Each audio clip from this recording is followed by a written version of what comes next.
Assalamualaikum warahmatullahi wabarakatuh. Salam guru penggerak. Saya Ratna Dewi Salasa SE, calon guru penggerak angkatan 7 Kabupaten Maluku Tengah, Provinsi Maluku. Dalam video kali ini, saya membuat aksi nyata modul 1.4 budaya positif dengan tema mewujudkan budaya positif di lingkungan sekolah atau kelas pada SMA Matul Anwar Masohi.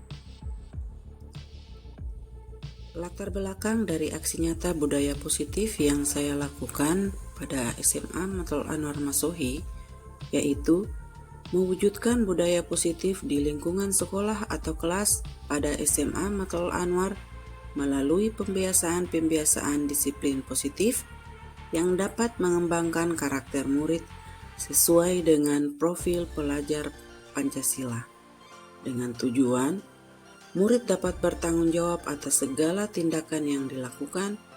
Murid lebih bisa menghargai dirinya dan segala potensinya.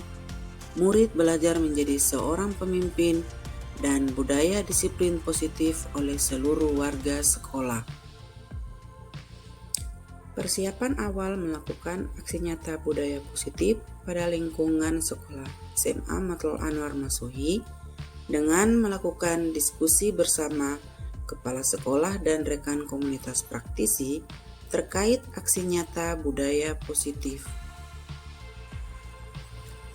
Berikut ini kegiatan penyebaran pemahaman budaya positif kepada rekan guru pada SMA Matul Anwar Masohi. Bismillahirrahmanirrahim. Assalamualaikum warahmatullahi wabarakatuh. Waalaikumsalam warahmatullahi wabarakatuh. Selamat siang Bapak Ibu guru hebat semuanya.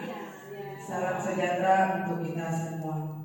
Puji syukur kita panjatkan kehadirat Allah Subhanahu wa taala karena atas izinnya kita bisa hadir di tempat ini dan memberikan tempat untuk saya serta waktu untuk saya dalam memberikan aksi nyata modul 1.4 berkaitan dengan budaya positif dengan tema mewujudkan budaya positif di lingkungan sekolah dan kelas pada SMA Matul Anwar Masohi.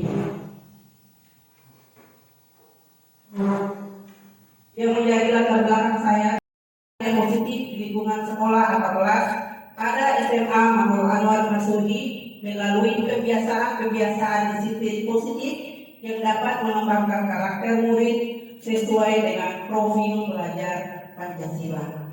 Itu yang menjadi latar belakang saya dalam melakukan aksi nyata budaya positif dengan tentunya tujuan dari aksi nyata ini saya berharap bahwa nantinya murid dapat bertanggung jawab atas segala tindakan yang dilakukan. Kemudian murid lebih bisa menghargai dirinya dan segala potensi yang ada pada dirinya. Kemudian murid belajar menjadi seorang pemimpin dan budaya disiplin positif oleh seluruh warga sekolah. Hal ini tentu sejalan dengan tujuan pendidikan menurut Bapak Hajar Dewantara, di mana pendidikan itu bertujuan menuntun segala kekuatan kodrat yang ada pada anak-anak itu agar mereka sebagai manusia dan anggota masyarakat dapat mencapai keselamatan dan kebahagiaan yang setinggi-tingginya. Kita di sini mungkin sudah sering mendengar trilogi pendidikan dari Bapak Hajar Dewantara yang sering kita dengar, yaitu Ing Ngasal Sungtolodo, Ing Anjar Manungkasa, dan Tuturi Handayani. Kita sebagai guru harusnya bisa memberi teladan, kemudian bisa membangun motivasi, dan kita bisa memberikan dorongan. Tentunya semuanya itu kepada peserta didik kita. Berkaitan dengan aksi nyata ini, perlu saya paparkan tentang apa itu yang dimaksud dengan budaya positif. Budaya positif merupakan suatu kebiasaan yang bernilai positif yang di dalamnya mengandung sejumlah kegiatan yang mampu menumbuhkan karakter murid. Dalam hal ini, karena budaya positif ini akan saya terapkan pada SMA Matul Anwar Masohi, maka budaya positif di lingkungan sekolah ialah nilai-nilai keyakinan dan kebiasaan di sekolah yang berpihak pada murid agar murid dapat berkembang menjadi pribadi yang kritis, penuh hormat dan bertanggung jawab. Dengan budaya positif, bisa menemukan motivasi intrinsik dalam diri anak untuk menjadi pribadi yang bertanggung jawab dan berbudi pekerti luhur serta akhlak mulia. Budaya positif juga menumbuh kembangkan sikap gotong royong, mampu melakukan kegiatan secara bersama-sama sehingga tercipta kolaborasi positif yang baik antar warga sekolah sesuai serta adanya rasa peduli satu dengan yang lain. Jadi kita bisa mengetahui bahwa pentingnya kita menerapkan budaya positif di lingkungan sekolah. Kita sebagai pendidik, kita tidak boleh henti dengan cukup memberikan ilmu pengetahuan, tetapi kita harus melakukan kebiasaan-kebiasaan yang mempunyai nilai positif agar nantinya bisa diikuti oleh anak didik kita. Untuk konsep budaya positif yang mungkin bisa saya terapkan dan saya jelaskan hari ini, yaitu ada kurang lebih 7 konsep dalam budaya positif. Yang pertama tentang perubahan paradigma belajar, disiplin positif, ketiga motivasi perilaku manusia, keempat kebutuhan dasar manusia, kelima posisi kontrol, keenam keyakinan kelas, dan yang ketujuh segitiga institusi. Nantinya akan saya bahas satu persatu mengenai konsep-konsep dari budaya positif ini. Yang pertama tentang perubahan paradigma belajar. Di sini saya menekankan kepada Bapak Ibu hebat semuanya bahwa marilah kita meninggalkan zona nyaman kita terdahulu. Marilah kita merubah pemikiran kita tentang apa yang selama ini kita lakukan terhadap anak didik kita. Kita akan bermain tentang cobalah buka. Pada permainan cobalah buka ini, ya, di sini Anda adalah A. Jadi Ibu Husna sebagai si A dan nanti Ibu Kristina sebagai si B. Nah, tugas Anda untuk si A, Ibu Husna, adalah mengepalkan salah satu tangan Anda, mengepalkan seperti ini, ya, mengepalkan seperti ini. Kemudian cobalah Anda bayangkan bahwa Anda menyimpan sesuatu yang sangat berharga di dalam kepala tangan Anda. Anda perlu menjaga benda tersebut sekuat tenaga karena begitu pentingnya untuk kehidupan Anda. Nah, tugas rekan B atau Ibu Tina yaitu mencoba dengan segala cara untuk membuka kepala tangan Anda, Ibu Husna. Teman Anda, Ibu Tina, boleh membujuk, boleh menghardik, boleh mengintimidasi, memarahi, menggoda, menggelitik, bahkan menawari Anda uang agar Anda bersedia membuka kepala tangan Anda. Jadi saya minta untuk Ibu Husna dan Ibu Kristina Matruti mungkin bisa bermain kepala tangan. Kemudian Ibu Tina berusaha merayu dengan sekuat tenaga untuk Ibu Husna membuka kepala tangan Anda.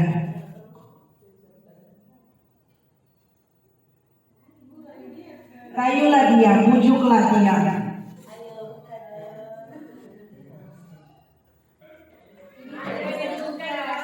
Ini adalah sesuatu yang sangat berharga yang tidak bisa saya berikan buat kamu.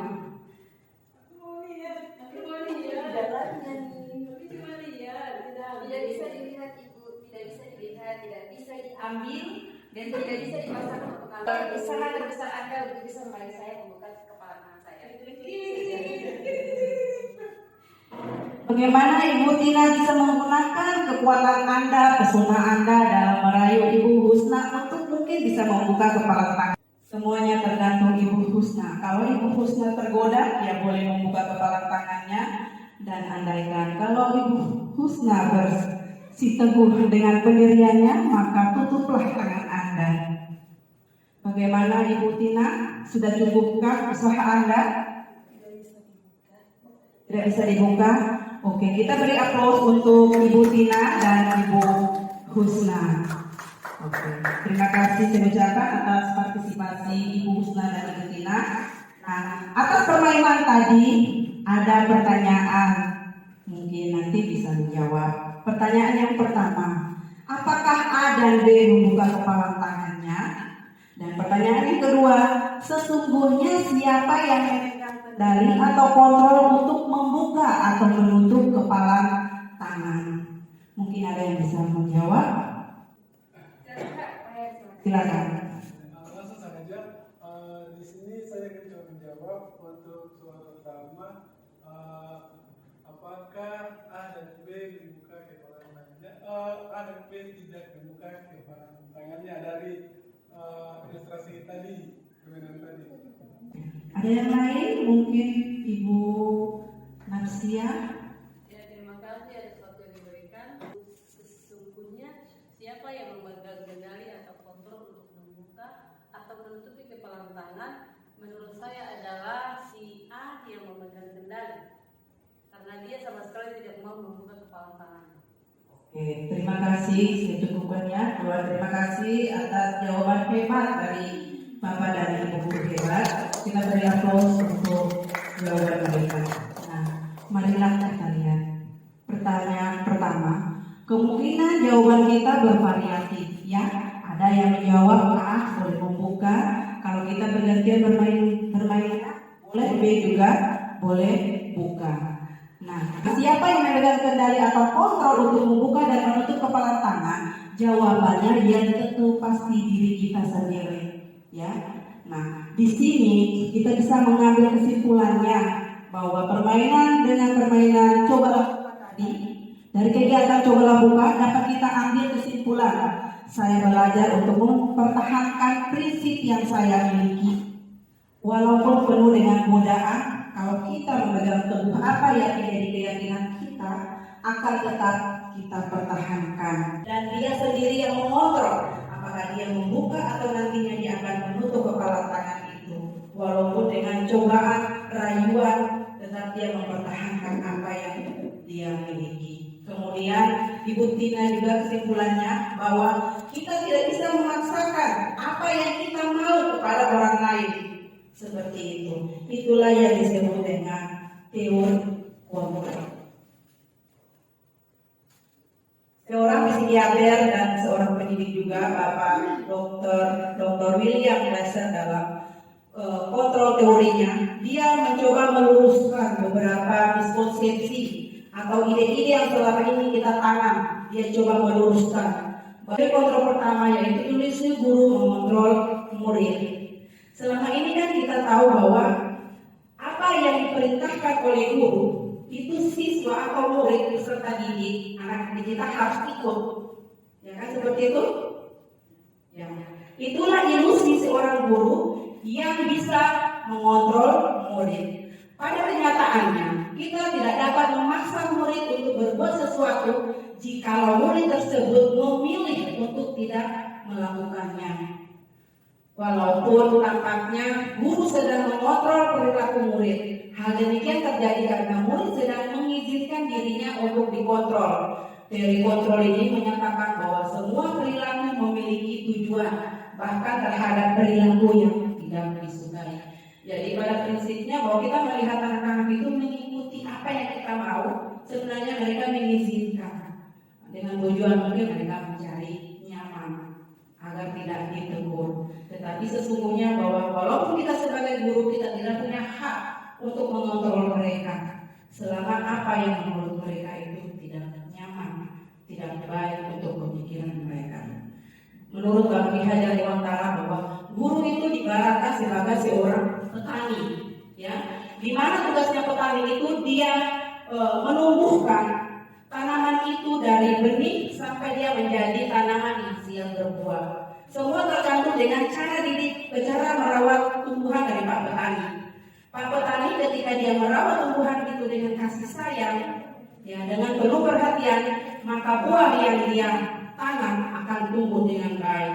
Tetapi ingat bahwa petani juga dia tidak bisa menyamakan semua tanaman yang dia tanam dengan menggunakan satu metode untuk menanam. Misalkan, andaikan petani itu dia punya metode tanam untuk tanaman padi dan tanaman jagung, bahwa dua tanaman ini dia berbeda, maka metode yang dia gunakan untuk menanamkan dua tanaman ini tentu berbeda. Jangan menanam padi menggunakan metode menanam jagung, dan jangan menanam jagung menggunakan metode menanam padi, karena sendiri akan tidak tumbuh sesuai dengan apa yang kita harapkan.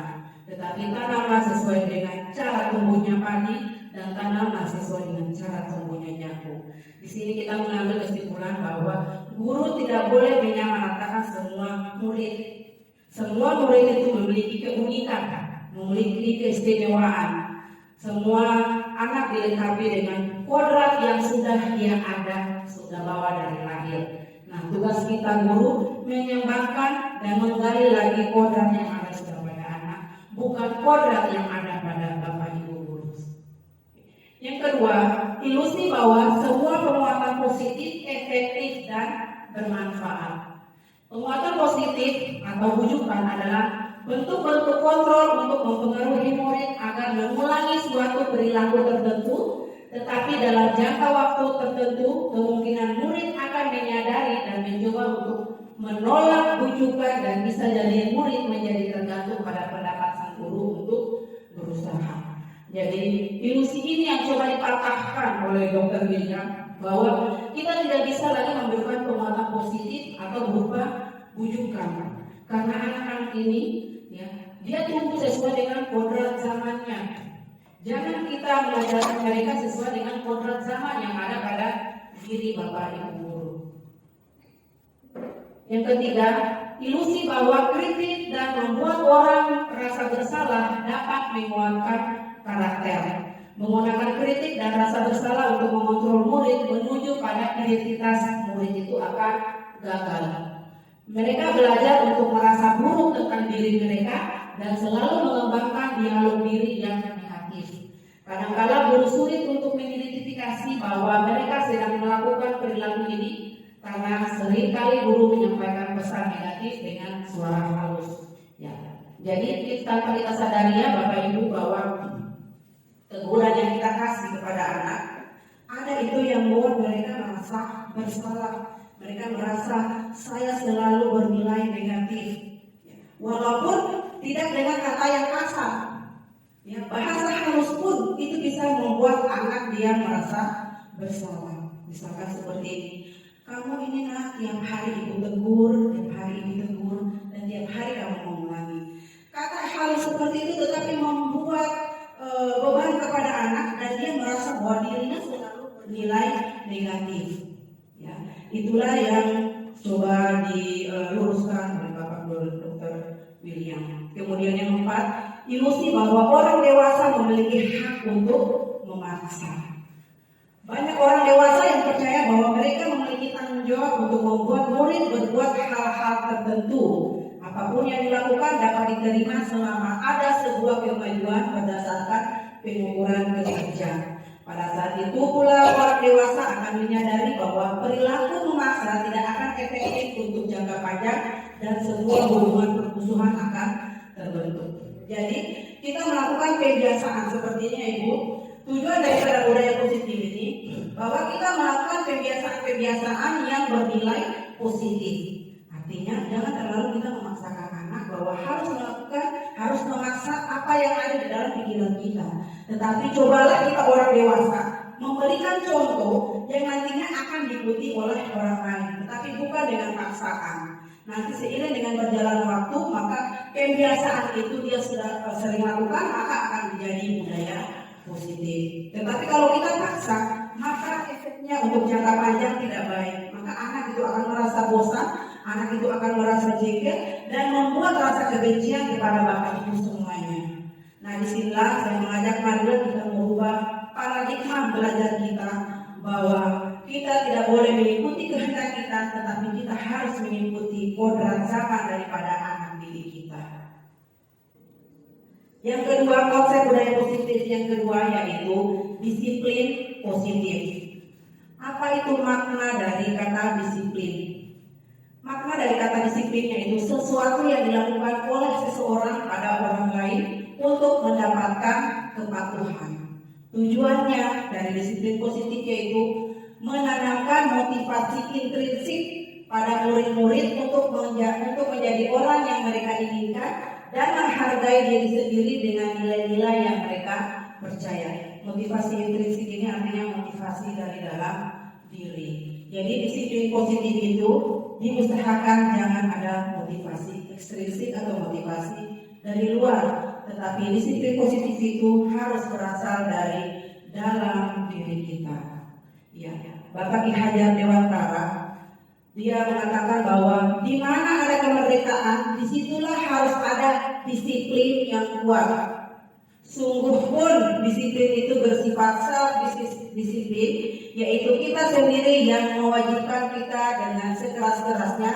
Tetapi itu sama saja sebab jikalau kita tidak cakap melakukan self-disiplin, wajiblah penguasa lain mendisiplinkan diri kita.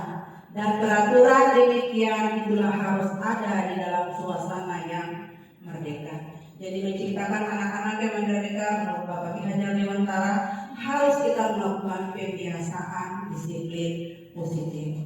Sesuatu yang bernilai positif memang awalnya pasti sulit, tetapi dengan seiringnya kita lakukan pembiasaan, maka hal itu bukan lagi hal yang bernilai negatif atau sulit dilakukan karena pembiasaan itu sudah sering dilakukan.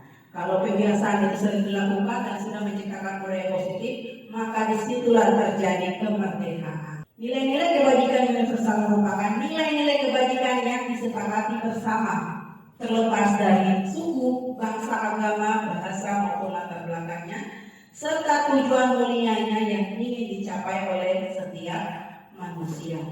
Jadi apa yang kita harapkan tentunya anak didik ini bisa menemukan nilai-nilai kebajikan universal. Contohnya seperti apa nilai-nilai kebajikan universal itu? Seperti keadilan, tanggung jawab, kejujuran, bersyukur, lurus hati, berprinsip, integritas, kasih sayang, rajin, komitmen, percaya diri, kesabaran, dan masih banyak lain nilai-nilai universal yang bisa kita tanamkan pada diri peserta didik kita. Nilai-nilai kebajikan universal itu nilai-nilai yang kita buat dan sepakati bersama. Bukan lagi satu pihak yang membuat atau sistemnya satu arah, tetapi dibuatnya dan disepakati bersama. Yang ketiga, konsep budaya positif yang ketiga yaitu motivasi perilaku manusia. Diana Gosen dalam bukunya Restructuring School Discipline mengatakan ada 3 alasan motivasi dari perilaku manusia. Yang pertama, manusia mempunyai motivasi yaitu untuk menghindari ketidaknyamanan atau hukuman. Ini adalah tingkat terendah dari motivasi perilaku manusia. Biasanya orang yang motivasi perilakunya untuk menghindari hukuman atau ketidaknyamanan akan bertanya apa yang akan terjadi apabila saya tidak melakukannya. Jadi motivasi untuk menghindari ketidaknyamanan ini biasanya anak-anak itu mencari titik aman. Ya, sehingga mereka berusaha untuk tidak melakukan sesuatu yang memang dilanggar. Itulah motivasi pertama dari perilaku manusia. Motivasi yang kedua yaitu untuk mendapatkan imbalan atau penghargaan dari orang lain. Satu tingkat di atas motivasi yang pertama. Di sini orang berperilaku untuk mendapatkan imbalan atau penghargaan dari orang lain. Orang dengan motivasi ini akan bertanya, apa yang akan saya dapatkan apabila saya melakukannya? Mereka melakukan sebuah tindakan untuk mendapatkan pujian dari orang lain yang menurut mereka penting dan mereka letakkan dalam dunia berkualitas mereka. Mereka juga melakukan sesuatu untuk mendapatkan hadiah, pengakuan ataupun imbalan. Motivasi yang ketiga yaitu untuk menjadi orang yang mereka inginkan dan menghargai diri sendiri dengan nilai-nilai yang mereka percaya. Orang dengan motivasi ini akan bertanya, akan menjadi orang seperti apa bila saya melakukannya? Mereka melakukan sesuatu karena nilai-nilai yang mereka yakini dan hargai, dan mereka melakukannya karena mereka ingin menjadi orang yang melakukan nilai-nilai yang mereka yakini tersebut. Ini adalah motivasi agar membuat seseorang memiliki disiplin positif, karena motivasi berperilakunya bersifat internal bukan eksternal. Jadi dia menggali motivasi intrinsik dari dalam dirinya untuk mau menjadi seperti apa. Bukan karena dia mencari titik aman, menghindari dari ketidaknyamanan, atau bukan karena imbalan atau penghargaan. Tapi motivasi yang ketiga, dia lebih berpikir bahwa apa sebenarnya yang akan saya lakukan untuk kedepannya, seperti itu. Kemudian hukuman dan penghargaan. Ya, ini masih ada kaitannya dengan 3 motivasi perilaku manusia. Iva kurang menguasai pelajaran matematika, sehingga pada saat pelajaran tersebut berlangsung, dia lebih banyak berdiam diri atau menggambar di buku pelajarannya. Pada saat guru matematikanya, Pak Seno menanyakan pertanyaan, Iva menjadi gugup dan tak sengaja menjatuhkan tasnya dari kursi, serta tiba-tiba menjadi gagap pada saat berupaya menjawab. Seluruh kelas pun tertawa melihat perilaku Iva yang bicara tergagap dan terkejut. Pak Seno pada saat itu membiarkan teman-teman Iva menertawakan Iva yang tergagap dan malu luar biasa, dan malahan minta Iva untuk maju ke depan dan berdiri di depan kelas sambil menunjuk hidungnya karena tidak bisa menjawab pertanyaan Pak Seno. Kelas makin gaduh dan anak-anak pun tertawa melihat Iva di depan kelas memegang ujung hidungnya. Nah, di sini ada yang punya pertanyaannya. Pertama, apakah Anda setuju dengan tindakan Pak Seno terhadap Iva? Mengapa? Dan pertanyaan yang kedua, menurut Anda, tindakan Pak Seno terhadap Iva adalah sebuah hukuman atau konsekuensi? Mengapa? Mungkin Bapak Ibu guru hebat bisa menjawab kedua pertanyaan ini. Yang pertama, apakah Anda setuju dengan tindakan yang dilakukan oleh Pak Seno kepada Iva? Mungkin ada yang mau menjawab? Mungkin ada dari Ibu guru hebat lainnya, Ibu Hadijah Idrus. Yang pertama, apakah Ibu setuju dengan tindakan Pak Seno terhadap Iva? Dilihat dari apapun itu sebenarnya kurang setuju, tidak setuju, karena anak-anak juga punya rasa, dia juga tahu malu, dan apalagi dilihat bahwa dia itu juga tidak terlalu bisa dalam hal itu. Seharusnya guru itu sudah tahu bahwa kemampuan siswanya itu sampai di mana. Kalau dia bertindak seperti itu, ini lanjut ya dengan pertanyaan nomor 2. Kalau dia tetap dengan hal seperti itu secara tidak langsung itu bukan juga hukuman, itu juga bukan konsekuensi, tapi itu secara langsung dia mempermalukan siswanya di depan teman-teman. Terima kasih ya.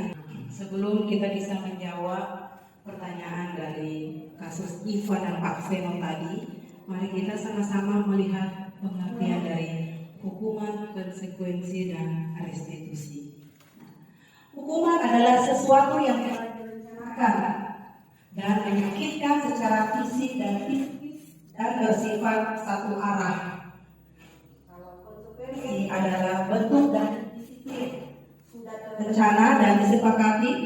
Konsekuensi bagian dari pertanggungjawaban atas perbuatan yang dilakukan. Sedangkan restitusi adalah menciptakan kondisi bagi murid untuk memperbaiki kesalahan mereka sehingga mereka bisa kembali pada kelompok mereka dengan karakter yang lebih kuat. Ya. Jadi kira-kira dari penjelasan ini kasus Iva dan Pak Seno tadi masuk yang mana?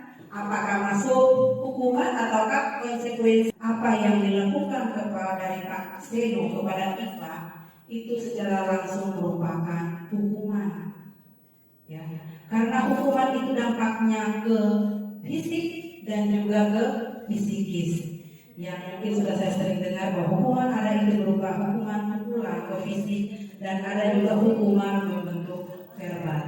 Nah, apa yang dilakukan oleh Pak Seno ini, dia secara tidak langsung merusak psikis dari si Iva dan akan membuat berkepanjangan si Iva menjadi tidak percaya diri dan tidak akan mampu melakukan sesuatu. Itu disebut dengan hukuman. Di sini ada sebuah pertanyaan dari Bapak Ibu menyebutkan apakah itu hukuman atau konsekuensi. Ya, untuk tindakan guru yang pertama, mencatat 100 kali di dalam buku kalimat saya tidak akan terlambat lagi karena terlambat ke sekolah. Apa Apakah termasuk hukuman atau konsekuensi? Di sini jawabannya cuma hukuman atau konsekuensi. Jadi ya kita perlu luruskan ya bahwa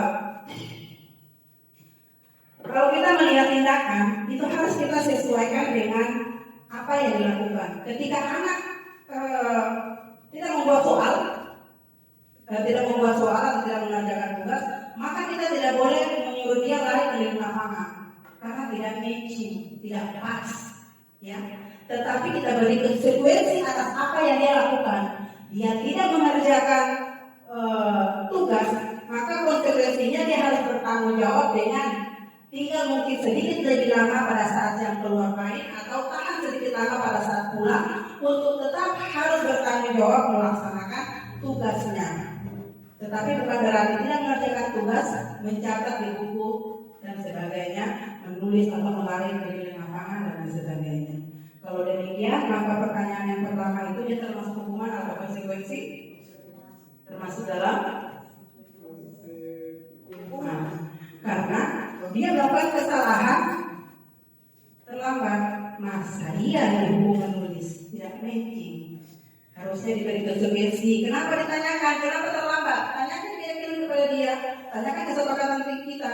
Mengapa terlambat? Saya terlambat Bu karena tidak ada mobil. Kenapa sampai kamu terlambat mobil? Saya bangun terlambat Bu. Kenapa kamu bangun terlambat? Mungkin tadi malam saya begadang, saya bermain dan lain sebagainya. Oke, seperti itu ya Bapak Ibu. Kemudian yang kedua, lari mengelilingi lapangan basket 2 kali karena terlambat hadir di sekolah. Hukuman atau konsekuensi? Hukuman atau konsekuensi? Dia lari mengelilingi lapangan 2 kali karena terlambat hadir di sekolah. Hukuman. Kemudian membersihkan coretan yang dibuatnya di meja tulis. Hukuman atau konsekuensi? Konsekuensi. Dia sudah berbuat, dia bertanggungjawabkan apa yang dia lakukan. Oke. Yang berikutnya, murid diminta untuk push up 15 kali karena tidak menggunakan masker di sekolah. Hukuman. Oke. Kemudian menggantikan kertas tugas teman yang telah dicoret-coret. Konsekuensi. Nah, sampai di situ Bapak Ibu rekan sudah sangat luar biasa bisa membedakan mana itu hukuman dan konsekuensi. Nah, ada juga istilahnya di sini mungkin Bapak Ibu sudah pernah mendengar, dihukum oleh penghargaan. Ya. Dihukum oleh penghargaan. Jadi seperti ini ada pertanyaan pemantiknya. Ibu Anas guru kelas 2 SD mendapatkan masalah, murid-muridnya tidak bisa tertib berdiri antri di depan pintu kelas dan selalu berebutan masuk ke dalam kelas setelah jam istirahat usai. Ini tentunya sangat mengganggu proses pembelajaran di mana kelas tidak dapat mulai tepat waktu karena Ibu Anas sibuk menenangkan murid-muridnya untuk waktu cukup lama. Akhirnya Bu Anas berpikir cepat dan mengandalkan stiker bintang. Setiap murid-muridnya akan masuk kelas usai jam istirahat, Bu Anas akan mengiming-imingi murid-muridnya dengan stiker bintang. Siapa yang dapat berdiri lurus dan berbaris rapi antri di depan pintu dapat bintang dari Bu Anas. Sebagian besar murid-muridnya menyambut tantangan tersebut dan langsung berdiri rapi di depan pintu agar mendapatkan stiker bintang. Hal ini terus dilakukan oleh Bu Anas selama beberapa minggu. Karena cukup berhasil membuat murid-muridnya berdiri rapi antri di depan pintu, sampai pada suatu saat Bu Anas sakit dan terpaksa digantikan oleh Pak Heru. Pak Heru tidak mengetahui tentang stiker bintang dan benar saja pada saat mau masuk ke kelas usai jam istirahat, murid-murid kelas 2 kembali berebutan masuk ke kelas dan apa yang terjadi? Mengapa? Jadi pertanyaannya di sini. Berdasarkan teori motivasi yang telah dipahami sebelumnya, kira-kira apa motivasi murid-murid kelas 2 untuk bersedia berdiri antri sebelum masuk di kelas? Pertanyaan keduanya, adakah cara lain agar murid-murid kelas 2 bersedia antri di depan kelas tanpa diberi penghargaan stiker bintang? Mungkin Bapak Ibu guru hebat ada yang mau menjawab. Yaitu motivasinya, anak-anak berdiri rapi antri di depan kelas karena diiming-imingi untuk mendapatkan stiker bintang. Tapi kalau tidak ada iming penghargaan atau reward, anak kembali seperti semula. Ya, jadi motivasi anak-anak itu untuk berdiri rapi di depan kelas itu karena ada penghargaan ya yang diberikan oleh Ibu Anas. Itulah yang disebut dengan dihukum oleh penghargaan. Kedua, pertanyaan yang kedua, adakah cara lain agar murid-murid kelas 2 bersedia antri di depan kelas tanpa diberi penghargaan berupa stiker bintang? Kira-kira apa yang dilakukan oleh Ibu Anas? Karena saya rasa bahwa memberikan stiker ini tidak bisa diberikan dalam jangka waktu panjang, tetapi sebagai seorang guru, kita harus mencari cara lain untuk mengatasi masalah anak-anak tadi dengan ketidakdisiplinan ketika masuk mengikuti pelajaran pada saat jam istirahat telah selesai. Kira-kira apa yang harus dilakukan oleh Ibu Anas?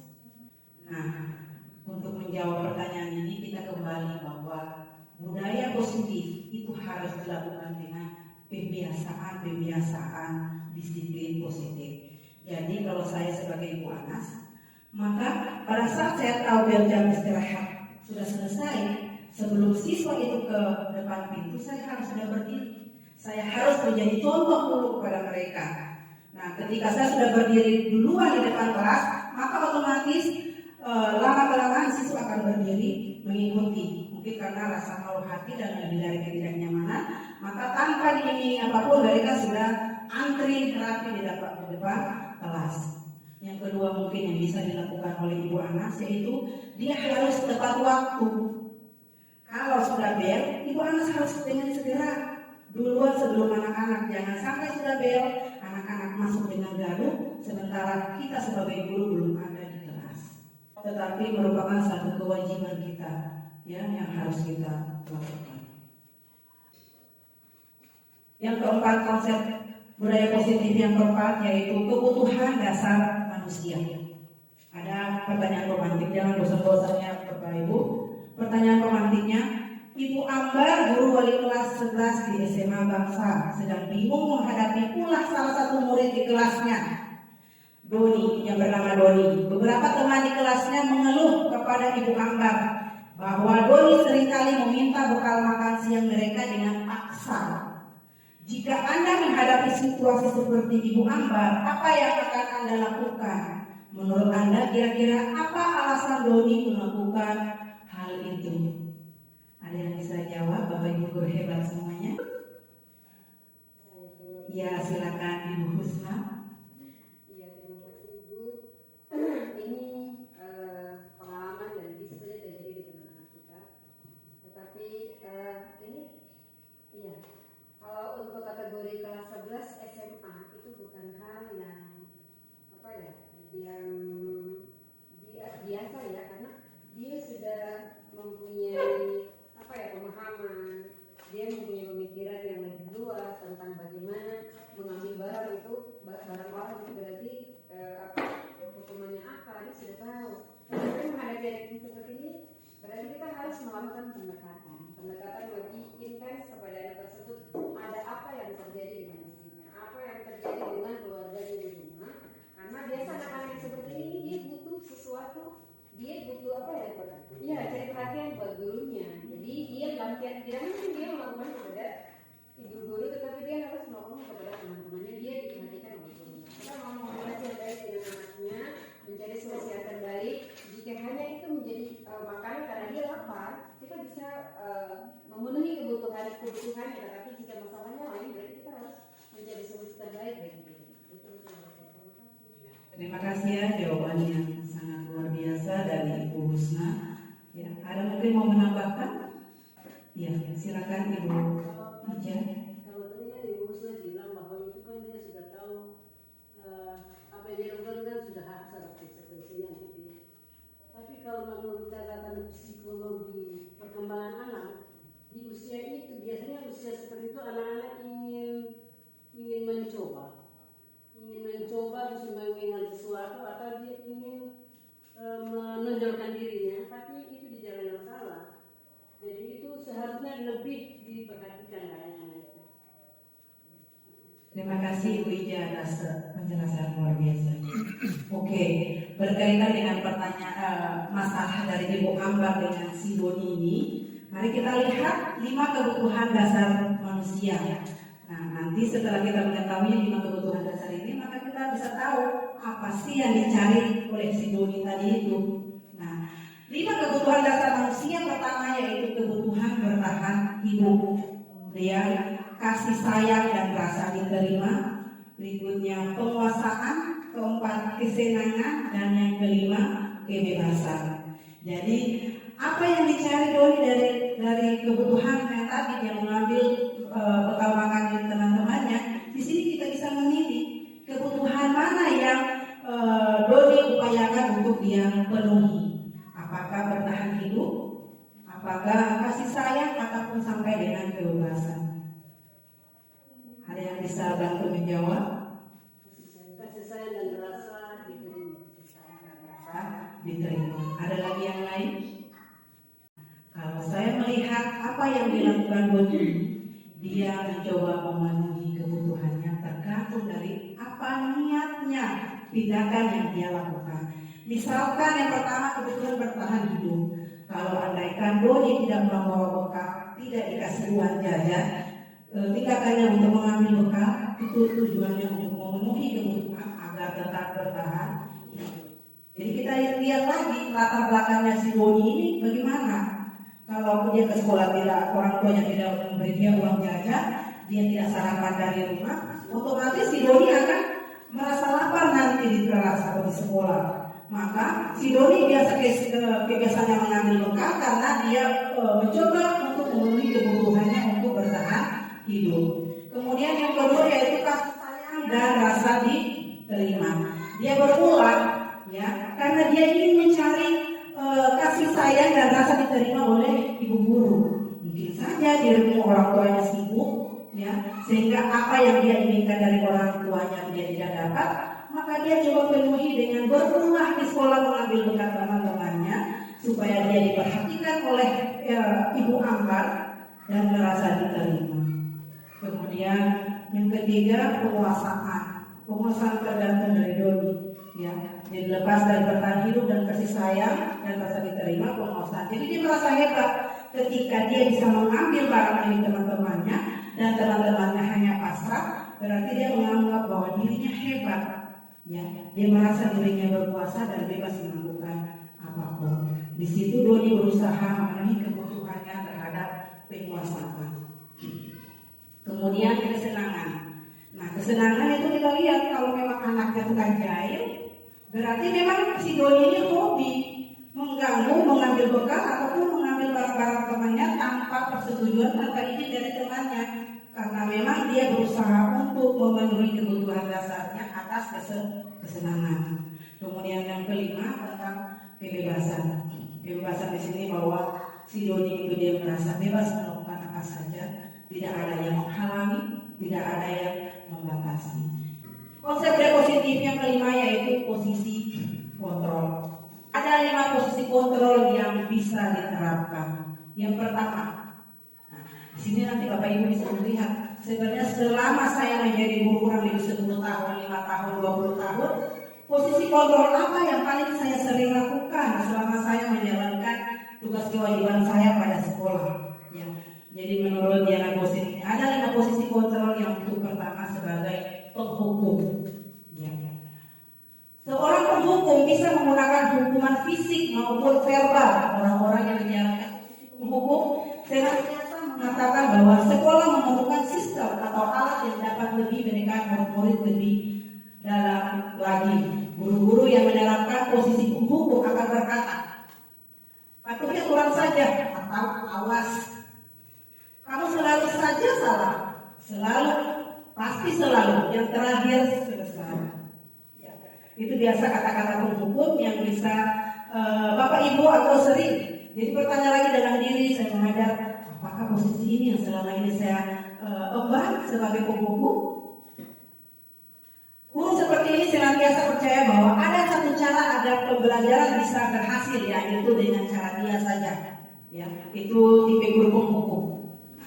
Penghukum itu dia menggunakan arah suara tinggi bahasa tubuhnya mata melotot ketika berbicara, kemudian dan jari menunjuk menghardik kamu itu selalu begini dan begitu, ya.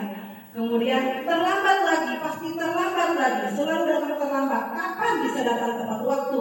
Tanyakan kepada diri Anda, bagaimana perasaan murid bila guru berbicara seperti itu pada saat muridnya datang terlambat.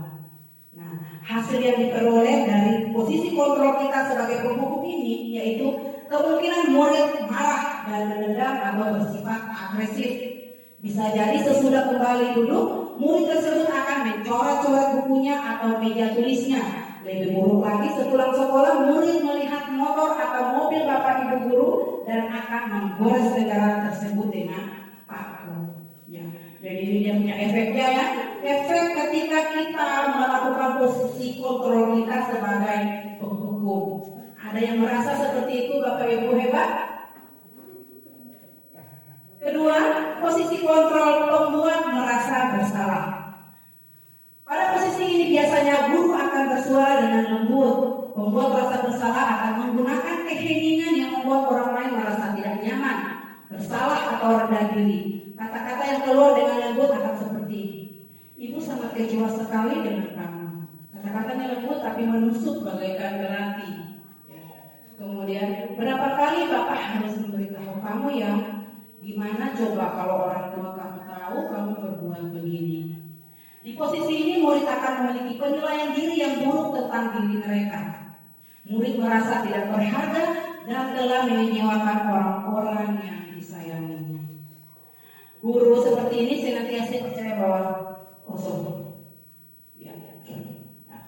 pembuat merasa bersalah, nada suaranya memelas, halus, sedih, bahasa tubuhnya merapat pada anak dan risu. Biasanya mereka mendekati si anak. Kamu ini ibu sudah berbicara terus. Kata-katanya lembut, tetapi itu dia menusuk dan membuat si anak itu dia merasa bersalah. Adik, kamu ini bagaimana ya? Kamu sudah berjanji dengan ibu tidak akan terlambat lagi. Kamu kenapa ya senang sekali mengecewakan ibu? Ibu benar-benar kecewa sekali. Bagaimana perasaan murid bila ditegur seperti cara ini? Nah,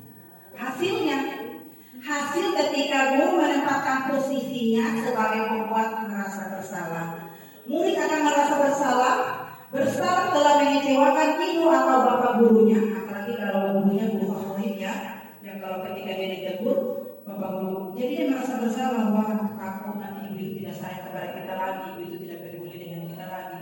Ini hasil yang didapat. Murid akan merasa menjadi orang yang gagal dan tidak sanggup membahagiakan orang lain. Kadang-kala sikap seperti ini lebih berbahaya dari sikap penghukum. Karena emosi akan tertanam rapat di dalam. Murid menahan perasaan tidak seperti murid dengan guru penghukum, di mana murid bisa melupakan amarahnya walaupun dengan cara negatif. Murid tertekan seperti inilah yang tiba-tiba bisa meletus amarahnya dan bisa menyakiti diri sendiri ataupun orang lain. Jadi dia tertekan dengan bahasa-bahasa yang ibu bapak ucapkan sehingga dia membuat dia merasa bersalah seperti itu. Yang ketiga, adakah bapak ibu guru hebat di sini yang memposisikan dirinya sebagai teman? Ya. Guru pada posisi ini tidak akan menyakiti murid. Namun akan tetap berupaya mengontrol murid melalui persuasi. Posisi teman para guru bisa negatif ataupun positif. Positif di sini berupa hubungan baik yang terjalin antara guru dan murid. Guru di posisi teman menggunakan hubungan baik dan humor untuk mempengaruhi seseorang. Mereka akan berkata, jadi ibu bapak ibu guru yang memposisikan dirinya sebagai teman bisa berkata, ayo bantulah diri bapak ya.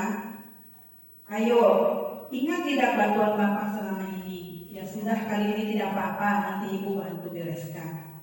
Ya, itu kata-kata yang biasa diucapkan oleh posisi guru sebagai teman.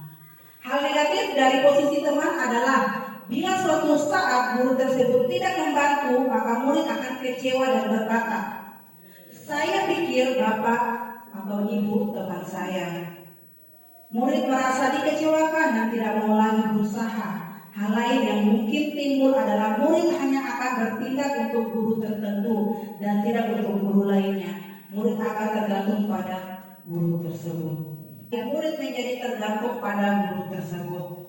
Bila ada masalah, dia merasa bisa mengandalkan guru tersebut untuk membantunya. Akibat lain dari posisi teman, Adi hanya akan berbuat sesuatu bila disuruh oleh guru tersebut dan belum tentu berlaku pada guru yang lain. Ya, itu ya Bapak Ibu. Ada yang selama ini memposisikan dirinya sebagai teman, ya Pak Hera mungkin, ya, gitu ya. Kemudian yang keempat, posisi yang keempat itu sebagai monitor atau pemantau.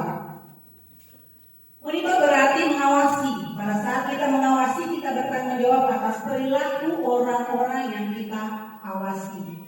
Posisi memantau berdasarkan pada peraturan-peraturan dan konsekuensi.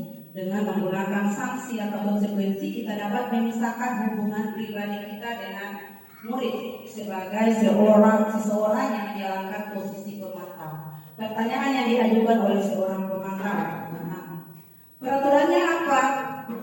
Biasa dia menanyakan peraturan. Tahu peraturan sekolah masuknya jam berapa? Dia menggunakan aturan sebagai acuannya. Kemudian apa yang telah kamu lakukan? Sanksi atau konsekuensi apa? Seorang pemantau sangat mengandalkan perhitungan catatan data yang dapat digunakan sebagai bukti atas perilaku seseorang.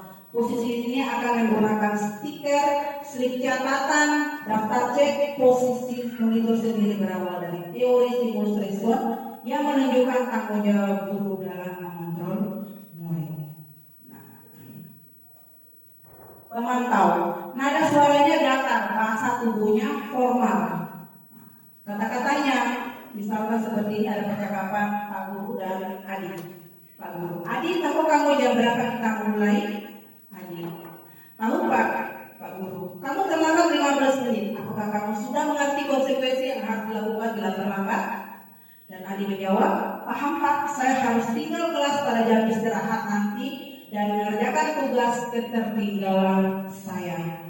Kemudian Pak Guru menjawab, ya benar, nanti pada saat jam istirahat kamu harus tinggal di kelas untuk menyelesaikan tugas yang tertinggal tadi. Saya tunggu. Bagaimana perasaan murid diperlukan seperti ini? Apabila kita memposisikan diri sebagai posisi pemantau, hasilnya murid memahami konsekuensi yang harus dijalankan karena telah melanggar salah satu peraturan. Guru tidak menunjukkan suatu emosi yang berlebihan, menjadi marah atau membuat merasa berbuat salah. Murid tetap dibuat tidak nyaman, yaitu dengan harus tinggal kelas pada waktu jam istirahat dan mengerjakan tugas. Guru tetap harus memantau murid pada saat mengerjakan tugas di jam istirahat karena murid tidak bisa ditinggal oleh seorang diri. Jadi ketika kalau ada siswa kita yang tidak menyelesaikan tugas, ya jangan kita suruh keluar, cabut rumput, membersihkan WC, tetapi berilah dia konsekuensi atas tindakan yang dia lakukan. Seperti itu. Posisi yang kelima yaitu sebagai manajer. Posisi hebat, dengan kata manajer itu kan posisinya atas. Posisi terakhir adalah manajer, adalah posisi mentor, di mana guru berbuat sesuatu bersama dengan murid, mempersilahkan murid mempertanggungjawabkan perilakunya, mendukung murid agar dapat menemukan solusi atas permasalahannya sendiri. Seorang manajer telah memiliki keterampilan di posisi teman maupun pemantau, dan dengan demikian bisa jadi di waktu-waktu tertentu kembali kepada kedua posisi tersebut bila diperlukan. Namun, bila kita menginginkan murid-murid kita menjadi manusia yang merdeka, mandiri dan bertanggung jawab, maka kita perlu mengacu kepada restitusi yang dapat menjadikan murid kita seorang manajer bagi dirinya sendiri. Di manajer, murid diajak untuk menganalisis kebutuhan dirinya, cari tahu dia itu mau apa. Kemudian, maupun kebutuhan orang lain. Di sini penekanan bukan pada kemampuan membuat konsekuensi, namun dapat berkolaborasi dengan murid bagaimana memperbaiki kesalahan yang ada. Seorang manajer akan berkata, apa yang kamu yakini? Kembali ke keyakinan kelas. Jadi biasanya kalau posisi manajer ini kita sudah membuat kesepakatan atau keyakinan kelas, dan biasa posisi manajer menanyakan kembali keyakinan kelas yang sudah disepakati bersama. Apakah kamu meyakininya? Jika kamu meyakininya, apakah kamu bersedia memperbaikinya? Kemudian jika kamu memperbaiki ini, hal ini menunjukkan apa tentang dirimu? Apa rencana kamu untuk memperbaiki hal ini? Jadi dia memberikan konsekuensi kepada murid itu untuk mencari solusinya sendiri dan membuat dia bertanggung jawab terhadap tindakan yang dia lakukan. Dia sekilas kita lihat mirip dengan pemantau, tetapi beda ya. Kalau pemantau itu dia terus mengingat sesuatu yang sudah menjadi peraturan, ya, mengingat kembali. Tetapi kalau untuk posisi manajer itu dia memberikan anak tersebut untuk mencari solusinya sendiri, tetapi dia tidak lepas tangan, harus didampingi, ya kan? Jadi kalau kita kasih tugas ke anak-anak, kerja dulu ya, ibu ke sini. Nah, kita balik anak tersebut sudah tidak ada lagi. Nah, tetapi kalau posisi manajer, kita kasih konsekuensi pada dia sudah pilih bertanggung jawab atas tugas yang diberikan, maka kita harus dampingi dia. Tugas seorang manajer bukan untuk mengatur perilaku seseorang. Kita membimbing murid untuk dapat mengatur dirinya. Seorang manajer bukannya memisahkan murid dari kelompoknya, tetapi mengembalikan murid tersebut ke kelompoknya dengan lebih baik dan kuat. Disinilah perannya restitusi. Anak berbuat salah, kita tarik kembali, memisahkan dia dari kelompoknya, supaya dia bisa beradaptasi dengan hal positif di dalam kelompoknya. Kemudian bisa jadi dalam praktik penerapan disiplin sehari-hari kita akan kembali ke posisi teman atau bisa juga sebagai pemantau, karena murid yang ditangani belum siap untuk diajak berdiskusi atau diundang melakukan restitusi. Namun perlu disadari, tujuan dari 5 posisi kontrol seorang guru adalah mencapai posisinya sebagai seorang manajer. Jadi hebat kalau Bapak Ibu selama ini sudah memposisikan sebagai manajer, bahwa sudah tepat posisi kontrol yang Bapak Ibu lakukan. Tetapi kalau adegan belum, masih penghukum, ditinggalkan, membuat merasa bersalah, ditinggalkan, marilah kita mencapai posisi sebagai seorang manajer. Oke. Manajer itu menggunakan nada suaranya tulus, bahasa tubuhnya tidak kaku, mendekat ke murid. Guru, ada percakapan antara Pak Guru dengan si Adi. Guru, Adi, apakah kamu mengetahui jam berapa sekolah dimulai? Adi menjawab, tahu Pak, jam 7. Guru, iya, jadi kamu terlambat. Kira-kira bagaimana kamu akan memperbaiki masalah ini? Dan Adi menjawab, saya bisa menanyakan teman saya Pak untuk mengejar tugas yang tertinggal. Pak Guru, baik, itu bisa dilakukan. Apakah besok akan ada masalah untuk kamu agar bisa hadir tepat waktu ke sekolah? Dan Adi menjawab, tidak Pak, saya bisa hadir tepat waktu.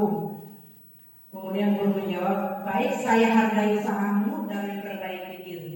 Nah, bagaimana perasaan Guru diperlakukan seperti ini ketika Guru memposisikan dirinya sebagai manajer? Pada posisi manajer, maka suara Guru sebaiknya tulus. Tidak perlu marah, tidak perlu meninggikan suara, apalagi menunjuk-nunjuk jari ke murid, berkacak pinggang atau bersikap seolah-olah menyesal. Tampak sedih sekali akan perbuatan murid ataupun bersedang gurau menempatkan diri sebagai teman murid. Fokus pada murid, bukan untuk membahagiakan guru atau orang tua.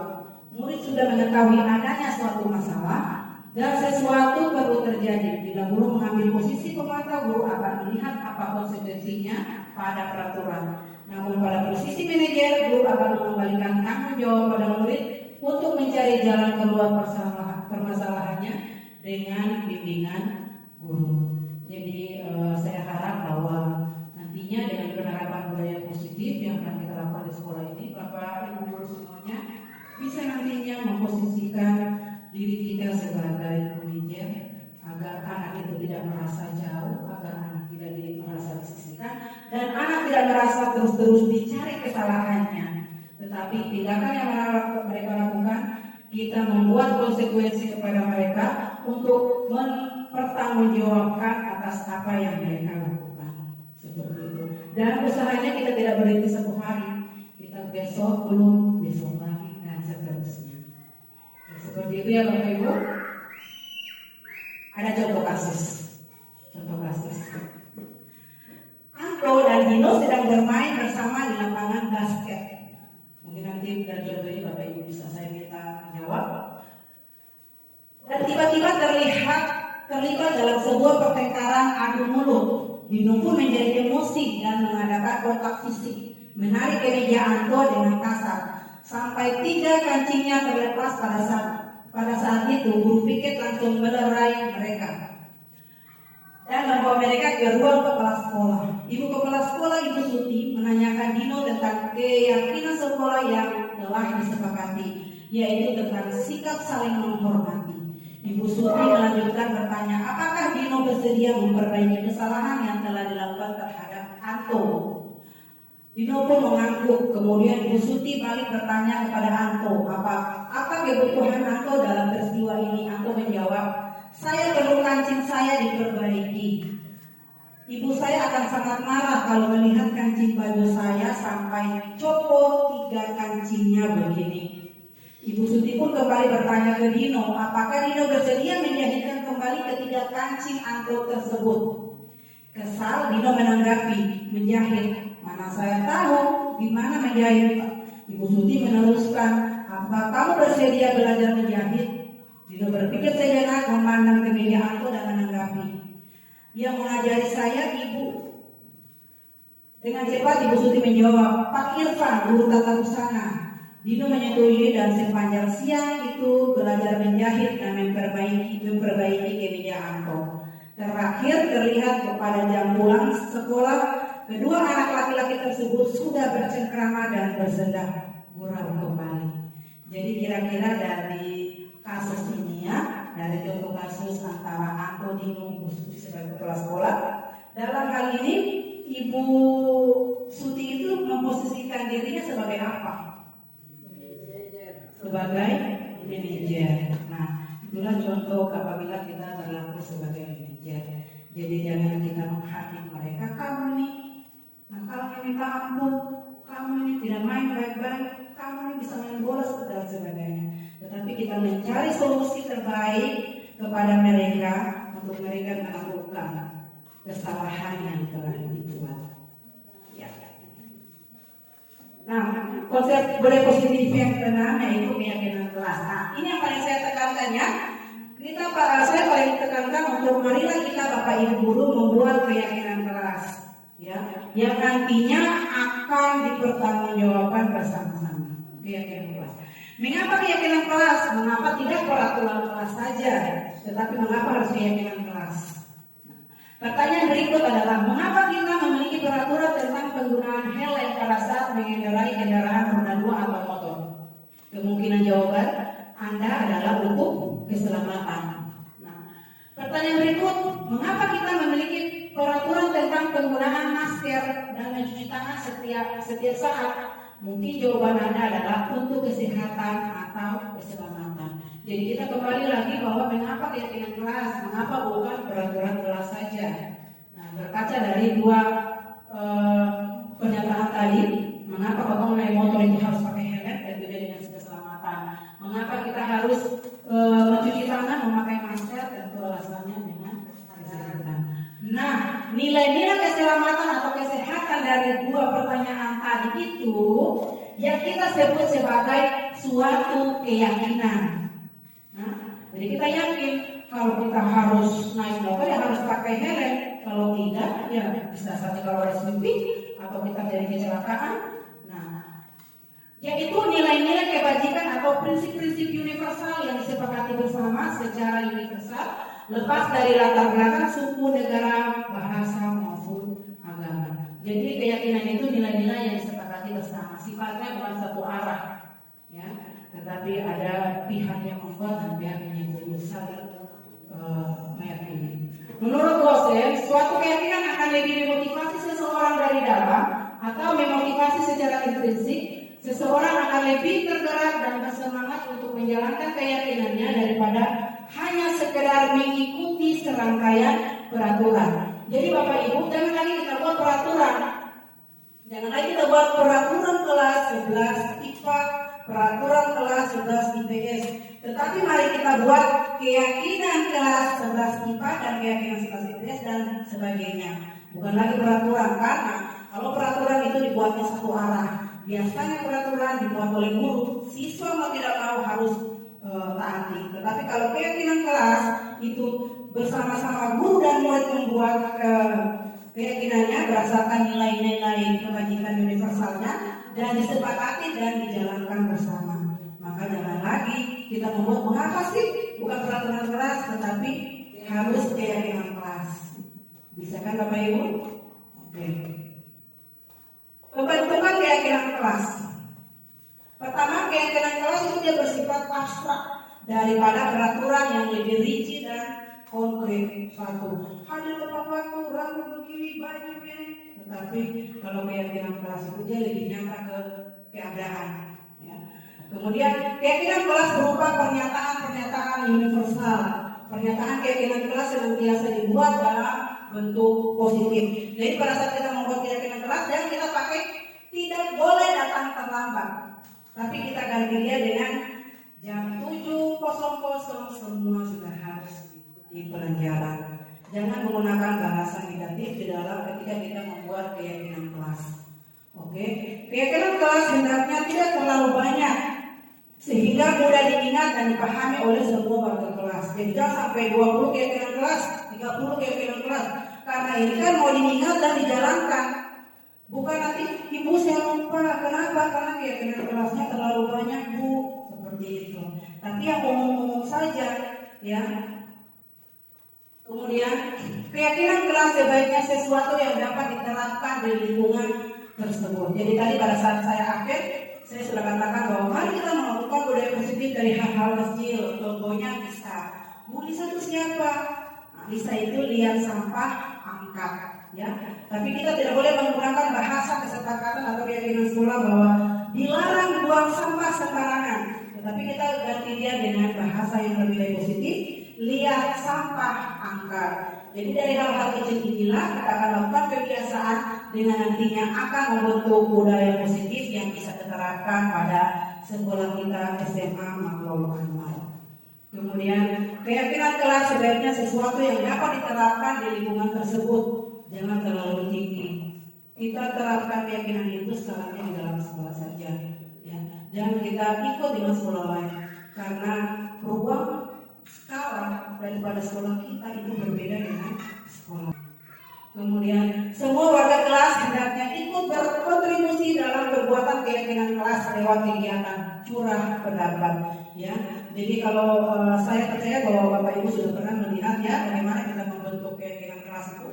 Semua siswa di dalam kelas kita sama-sama tanpa terkecuali mencurahkan pendapatnya. Bisa kita menggunakan kertas-kertas kecil, kemudian nanti mereka tempel-tempel di papan. Ya, apa sih yang menjadi keyakinan kelas itu yang nantinya akan dipatuhi dan dijalankan bersama.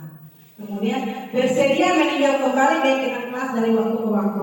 Jadi tidak ada keyakinan kelas yang dibuat tahun ini sama tahun itu, tetapi kita bisa merubah kembali, kita review kembali dan kita lakukan perbaikannya atas keyakinan kelas. Kalau rasa sudah tidak baik lagi, kita akan merubah ke keyakinan kelas.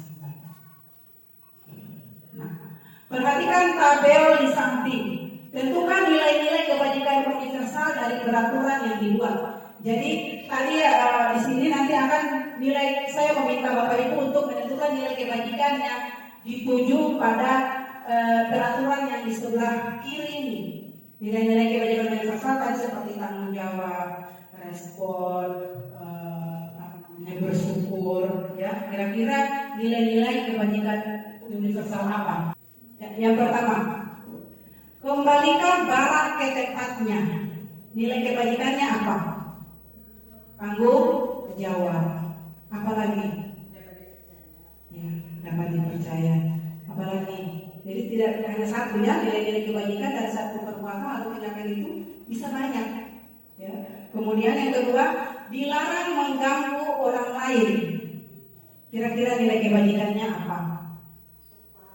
Ya, peduli, tenggang rasa, seperti itu. Kemudian hadir di sekolah 15 menit sebelum pembelajaran dimulai. Ya, disiplin, tanggung jawab dan sebagainya. Kemudian dilarang melakukan kekerasan, cinta damai, kasih sayang, kan seperti itu. Kemudian dilarang menggunakan narkoba, keselamatan, kesehatan, apalagi. Nanti Bapak Ibu bisa mencocokkannya dengan nilai-nilai kebajikan universal. Kemudian bergantian atau menunggu giliran. Apa kira-kira nilai kebajikannya? Kesabaran, iya. Antri itu butuh kesabaran, disiplin, menghargai orang lain. Kan? Berikutnya, gunakan masker. Seperti tadi, kesehatan. Oke. Dilarang merokok, ini bapak-bapak ya. Nilai-nilai kebajikannya apa? Kesehatan, ya kan? Apalagi peduli dengan orang lain. Karena tidak semua orang itu bisa mencium asap rokok, ya. Untuk bapak-bapak terutama. Jadi kalau ke sekolah mungkin bisa dikendalikan keinginannya untuk merokok, ya. Karena kita harus mempertanggungjawabkan nilai-nilai kebajikan yang sesal, karena itu merupakan kesepakatan bersama. Tas dan koridor, apa itu? Berjalan, apa namanya? Ya, dan sebagainya. Jadi itu mungkinnya sebagian daripada peraturan yang bisa diikuti dengan nilai-nilai kebajikan universal. Nah, dari konsep budaya positif yang terakhir ini yaitu segitiga restitusi. Apa itu segitiga restitusi? Yaitu tahapan untuk memudahkan melakukan restitusi. Ada yang masih ingat restitusi itu apa tadi? Keadaan mengembalikan seseorang yang berbuat salah ke dalam kelompoknya. Nah, dari segitiga restitusi ini merupakan tahapan untuk memudahkan melakukan restitusi. Segitiga restitusi ini terdiri atas menstabilkan identitas, validasi tindakan yang salah, dan menanyakan keyakinan. Pertama, menstabilkan identitas. Tahapan pertama dari segitiga restitusi ya. Bagian dasar dari segitiga bertujuan untuk mengubah identitas anak dari orang yang gagal karena melakukan kesalahan menjadi orang yang sukses.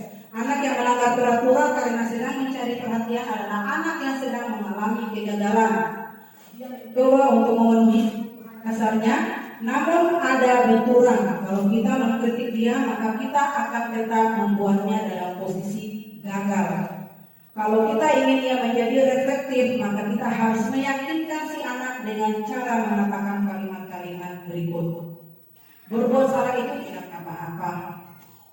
Tidak ada manusia yang sempurna. Saya juga pernah melakukan kesalahan seperti itu. Kita bisa menyelesaikan ini. Bapak atau ibu tidak tertarik mencari siapa yang salah, tapi bapak atau ibu ingin mencari solusi dari permasalahan ini. Apakah kamu berhak merasa begitu? Apakah kamu sedang mencari teman yang baik buat dirimu sendiri? Ya, itu tahapan yang pertama dari segitiga restitusi, yaitu menstabilkan identitas. Ya. Kemudian yang kedua, validasi tindakan yang salah. Pada tahapan ini, setiap tindakan kita lakukan dengan suatu tujuan, yaitu memenuhi kebutuhan dasar. Kalau kita memahami kebutuhan dasar apa yang mendasari sebuah tindakan, kita akan bisa menemukan cara-cara paling efektif untuk memenuhi kebutuhan tersebut. Menurut teori kontrol, semua tindakan manusia baik atau buruk pasti memiliki maksud tujuan tertentu. Seorang guru yang memahami teori kontrol pasti akan mengubah pandangannya dari teori stimulus respon ke berpikir proaktif yang mengenali tujuan dari setiap tindakan.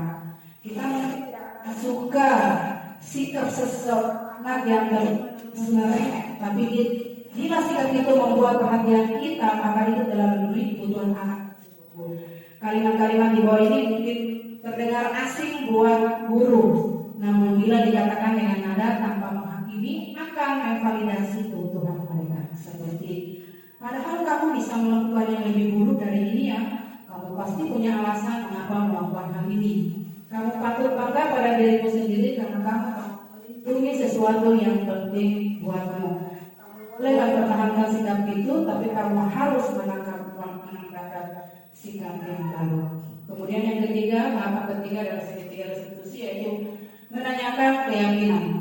Teori kontrol mengatakan bahwa kita pada dasarnya termotivasi secara internal ketika identitas sukses telah tercapai pada langkah pertama dan tingkah laku yang salah telah divalidasi pada langkah kedua, maka anak akan siap untuk dihubungkan dengan pendidikan menjadi orang yang dia inginkan. Pertanyaan-pertanyaan di bawah ini menghubungkan keyakinan anak dengan keyakinan kelas atau keluarga. Yaitu apa yang kita percaya sebagai kelas atau keluarga. Apa nilai-nilai umum yang telah kita sepakati? Apa bayangan kita tentang kelas yang ideal? Kamu mau jadi orang seperti apa? Kesimpulan yang bisa saya tarik dari budaya positif ini yaitu untuk membangun budaya positif kita tidak dapat memandangkan seorang untuk mengikuti apa yang kita mau, tetapi membangun budaya positif dari dalam diri kita terlebih dahulu agar bisa dijadikan contoh dalam melakukan kebiasaan tersebut. Kedua, budaya positif adalah kebiasaan yang bisa dilakukan di sekolah yang berpihak pada peserta didik agar mereka dapat berkembang menjadi pribadi yang kritis, bertanggung jawab terhadap apa yang telah dibuat. Berikutnya, keyakinan sekolah atau kelas baiknya dibuat atas kesepakatan seluruh warga sekolah atau kelas agar menjadi budaya positif yang bisa diterapkan di sekolah atau kelas berdasarkan komitmen bersama. Berikutnya, kebutuhan dasar yang tidak terpenuhi dapat berakibat pada perilaku buruk murid dan berdampak pada diri orang lain juga. Budaya positif dapat dibentuk dengan penanaman nilai-nilai kebajikan universal pada keyakinan kelas. Kemudian menjadi kesepakatan kelas yang dilakukan secara terus-menerus. Guru harus mampu menempatkan dirinya sebagai posisi manajer dalam pembelajaran.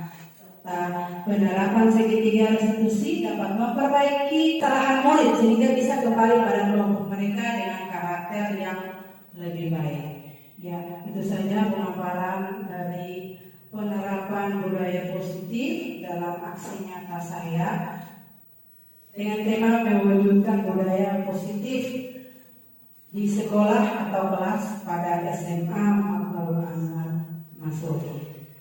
Sekian dan terima kasih. Assalamualaikum warahmatullahi wabarakatuh. Bapak Ibu sekalian, ini proses segitiga restitusi ya. Saya pernah buat. Iya, kamu terlambat. Sudah jam berapa sekarang? Ya Bu, jam 8 Bu, maafkan saya. Kamu tahu sekolah masuknya jam berapa? Jam 7.15 Bu Guru. Kamu masih ingat tentang keyakinan sekolah yang sudah kita sepakati? Masuk sekolah jam 7.15 Bu Guru. Lalu kenapa kamu terlambat hari ini, Nak? Maaf Bu, tadi saya bangun kesiangan jadi saya terlambat kendaraan. Oh begitu. Lalu untuk mencegah kamu bangun terlambat lagi, apa yang akan kamu lakukan? Saya akan bangun lebih pagi Bu Guru agar tidak ketinggalan kendaraan. Terus bagaimana caranya agar kamu bangun lebih pagi? Saya akan memasangkan alarm di HP saya dan meminta tolong mama saya untuk membangunkan saya Bu Guru. Ya sudah kalau begitu. Besok jangan terlambat lagi. Sekarang kamu masuk ke kelas karena pelajaran sudah dimulai. Ya Bu, terima kasih. Saya permisi masuk ke kelas Bu Guru.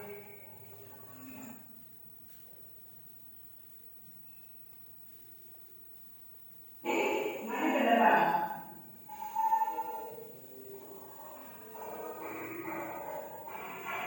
Mana bosan?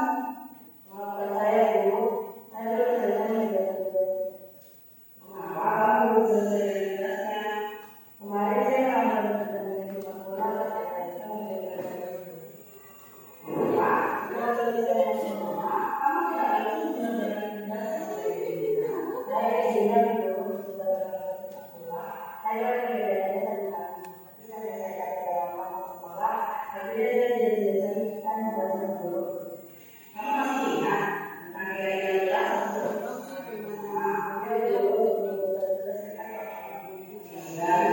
kelas?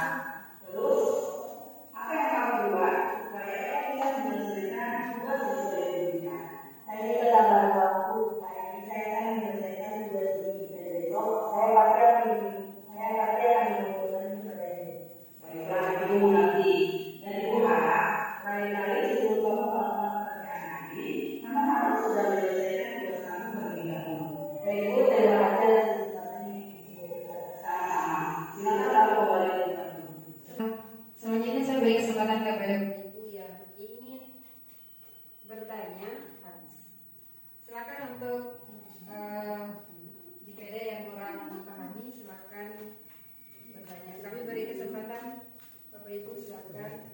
Sesuatu yang diberikan kepada saya, kesepakatan yang sudah dijelaskan oleh Ibu Devona bahwa ketika kita sudah membuat sebuah kesepakatan kelas atau kesepakatan sekolah, maka siswa itu sendiri yang akan mencari solusinya untuk menyelesaikan permasalahan-permasalahan atau apa yang dia pernah lakukan tidak sesuai dengan kesepakatan.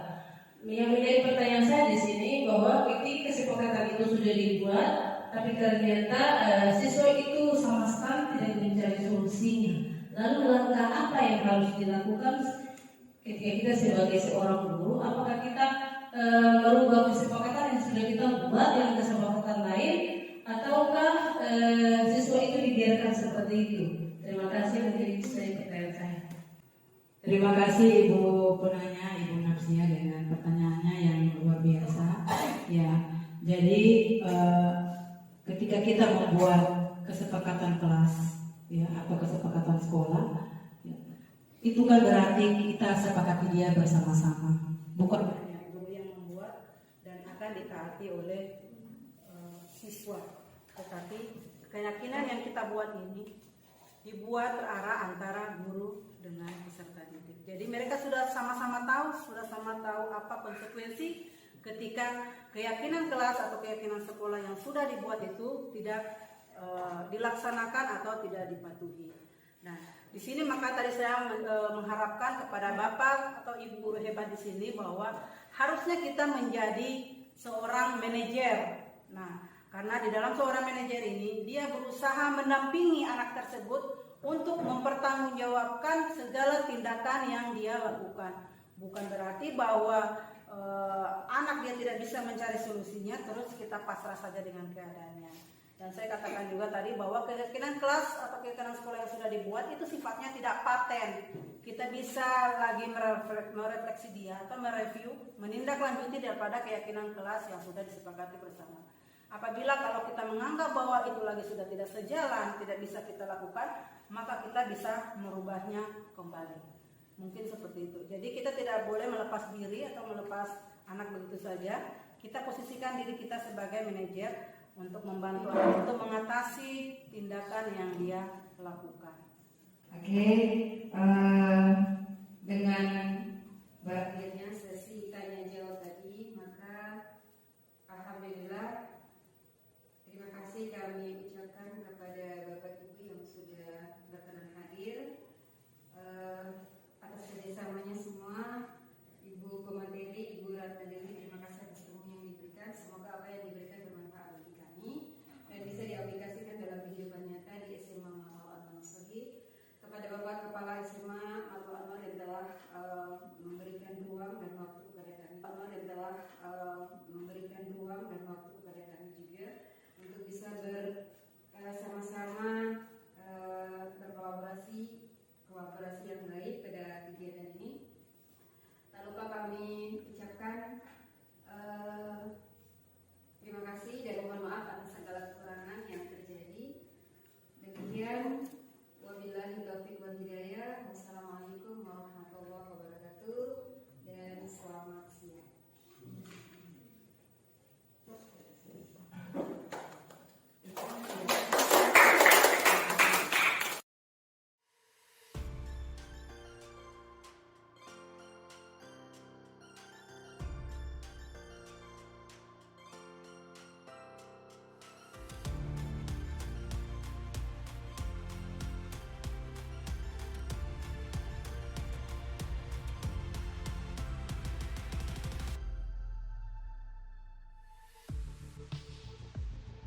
Bismillahirrahmanirrahim. Assalamualaikum warahmatullahi wabarakatuh. Saya Kepala Sekolah SMA Matul Anwar Masohi akan memberikan tanggapan terhadap kegiatan yang dilakukan oleh salah satu guru penggerak dengan tema diseminasi budaya positif pada Satuan Pendidikan SMA Matul Anwar Masohi yang diselenggarakan oleh salah satu guru penggerak Angkatan 7, Ibu Ratna Dewi Salasa. Bahwa kegiatan yang dilakukan menurut saya dan saya sangat memberi respek positif terhadap kegiatan tersebut, sehingga sehingga harapan saya bahwa ke depannya kegiatan yang dilakukan oleh salah satu guru penggerak terhadap budaya positif yang dilakukan pada saat pendidikan akan memberikan inspirasi dan motivasi kepada teman-teman guru yang belum mengikuti guru penggerak, terutama saya juga sedang mengikuti guru penggerak. Mudah-mudahan apa yang telah dilaksanakan dapat membawa hasil positif dan berimbas kepada kami pada satuan pendidikan, khususnya pada SMA Matulan Masohi. Demikian yang bisa saya sampaikan. Assalamualaikum warahmatullahi wabarakatuh. Assalamualaikum warahmatullahi wabarakatuh. Selamat siang Bapak Ibu guru hebat. Perkenalkan, nama saya Husna Cokro, asal sekolah SMA Matulan Masohi. Pada kesempatan ini, saya akan memberikan tanggapan terhadap rekan guru saya yang pada saat ini menyelesaikan aksi nyata diseminasi budaya positif pada SMA Matulan Masohi. Beliau adalah Ibu Ratna Dewi Salasa, calon guru penggerak angkatan 7. Dalam mewujudkan budaya positif ini, guru memegang peranan sentral. Guru perlu memahami betul posisi yang tepat, yaitu guru sebagai penunjang, guru sebagai penghukum, guru sebagai pembuat rasa bersalah, guru sebagai teman, maupun guru sebagai pemantau, untuk mewujudkan budaya positif di lingkup kelas maupun di lingkup sekolah. Demikian yang bisa saya sampaikan. Harapan saya, semoga teman-teman yang ada pada SMA Matulan Masohi dapat mengikuti seleksi calon guru penggerak angkatan selanjutnya. Wassalamualaikum warahmatullahi wabarakatuh.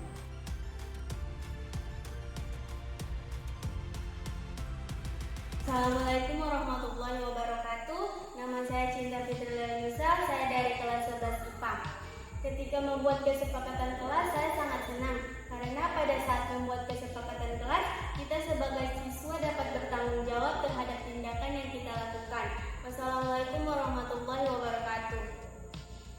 Assalamualaikum warahmatullahi wabarakatuh. Perkenalkan, nama saya Afrilia Sari, saya duduk di kelas 12 IPA. Perasaan saya saat membuat kesepakatan kelas bersama ibu guru dan teman sangat senang, karena dengan kesepakatan kelas membuat suasana belajar di kelas menjadi lebih tertib, nyaman, dan menyenangkan. Wassalamualaikum warahmatullahi wabarakatuh. Berikut ini refleksi dari penerapan budaya positif. Rencana perbaikan implementasi budaya positif yang akan dilakukan pada SMA Matulan Masohi. Demikianlah aksi nyata budaya positif yang saya lakukan pada lingkungan sekolah SMA Matulan Masohi. Terima kasih, salam dan bahagia.